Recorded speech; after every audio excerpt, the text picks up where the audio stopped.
All right, now we are to the snare drum. This drum has some lug locks on it.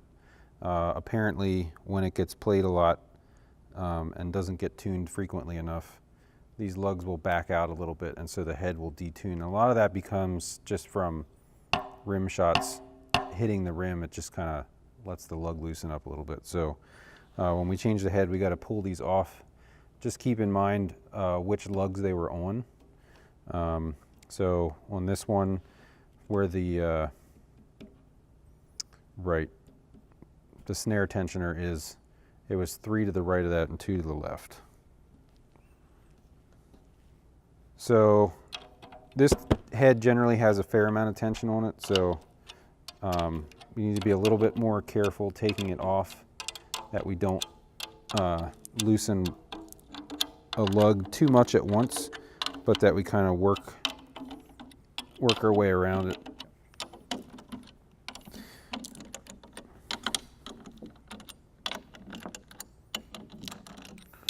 So now that's fairly loose. Now I can switch to my drill. So then at this point, this is pretty much standard, same as all the other drums that we've talked about. Once I get all these loosened up, then I can take the hoop off, make sure the hoop's clean.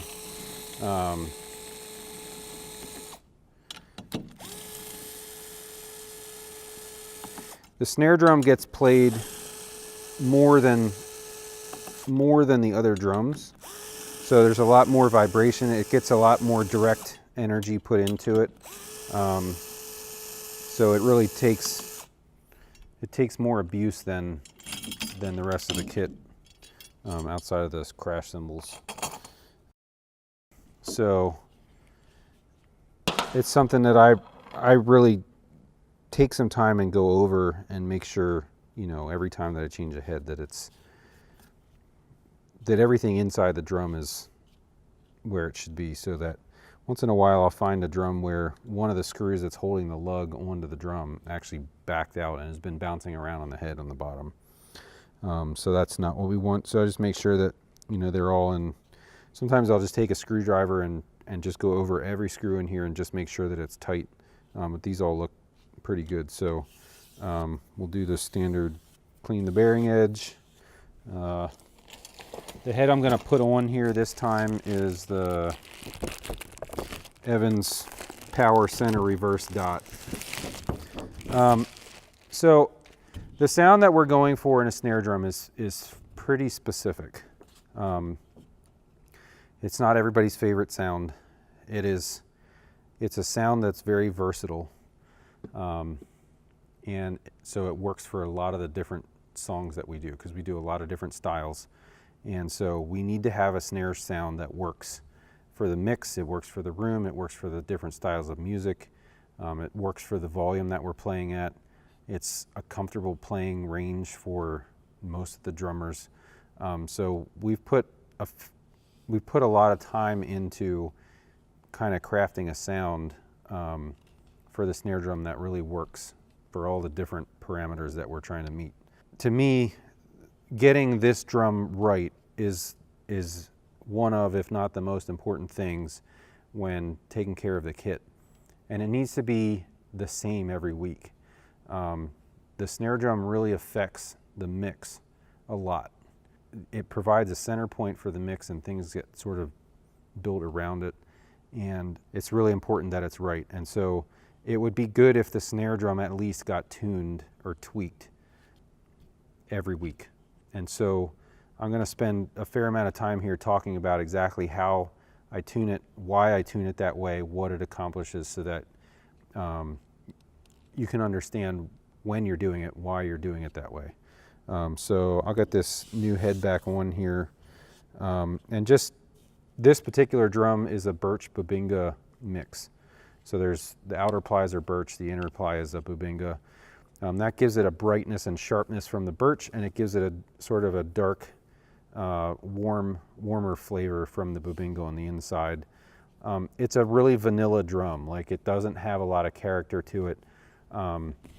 This head does not have a lot of character to it. Like, we're we're after vanilla. We want some attack, we want some crack, we want a little bit of body, but we want it to be a fairly dry, tight, focused sound, because that gives a lot of versatility to the guy at front of house, and then he can do a lot with it.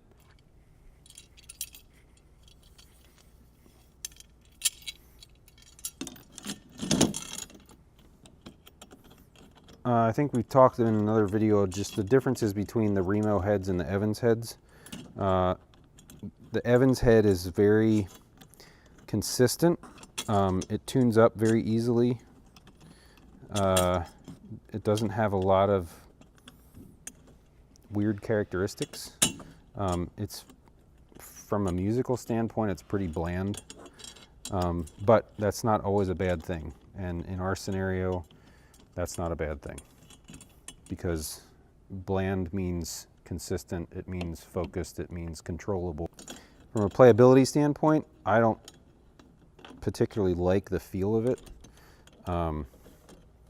It's okay, it's not bad, it doesn't hurt or anything weird. I've played some heads that really hurt your arms. It just doesn't have a, it doesn't feel very musical to me. I don't know how to say that. It's sort of a subjective thing, but I do like in the house, when I listen to another drummer play it, I do like how consistent it is. You don't have to strike it exactly the same way every time to get exactly the same sound out of it, which, that's a good thing. You know, just dealing with a lot of different drummers, a different drummer every week. There's just a lot of variation there in technique and styles and things like that. And so a head that sort of evens some of that out is really helpful. And so that's why we've been trying this head a little bit more often. The other head that we do use on snare drums has been the Remo coated. It's got a reverse dot. It's a similar head. It's a single ply head with a reverse dot in the middle that gives some added durability and some focus to the head. So they're similar heads, but the film itself, Evans film, is very different from the Remo film. It just has a different type of sound. The Remo head has more overtones, so it's a lot more expressive. So moving around the head gives you a lot of different types of sounds on the Remo as opposed to the Evans, which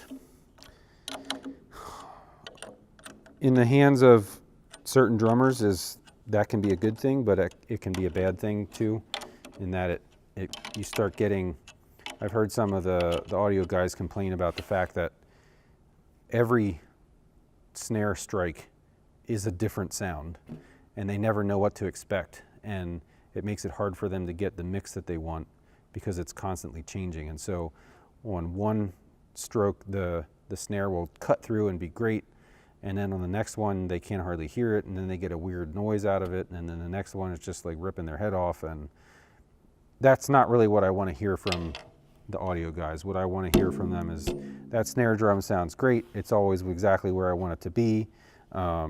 It makes the mix easy to work with, and the drums sound great, it focuses everything. And so for the time being, at least, this head seems to be giving us that. All right, so I'm at a fairly even tension around here. It gets a pretty good tone around the drum.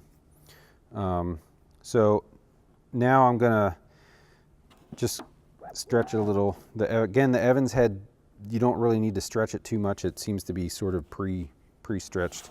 You don't get a lot of that cracking and popping. I'm just gonna put some tension on here. And this is gonna go like, let's see where we're at.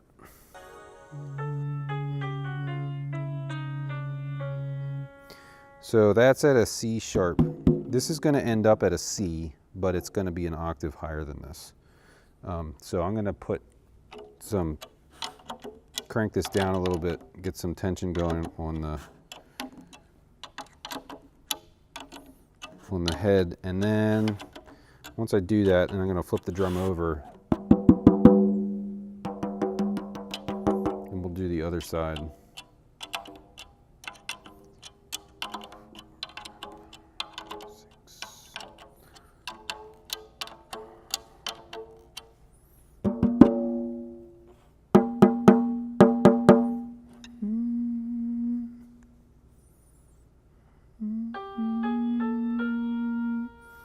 So that's B flat, which means we got another, what was that, step to go up or whatever.